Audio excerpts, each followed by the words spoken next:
ఒక impossible thing ప్రారంభించాం.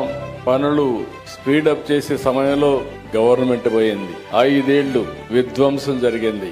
మళ్ళీ ఈ గవర్నమెంట్ వచ్చిన తర్వాత మొట్టమొదటిసారిగా ఒక మాటలో చెప్పాలంటే మాకంటే స్పీడ్ గా 15,000 కోట్ల రూపాయలు అమరావతికి డబ్బులు ఇవ్వడమే కాకుండా పన్నులు ప్రారంభించమని భరోసా ఇచ్చిన వ్యక్తి నిర్మలా సీతారామన్ గారని చెప్పి నేను మీకు తెలియజేస్తున్నా.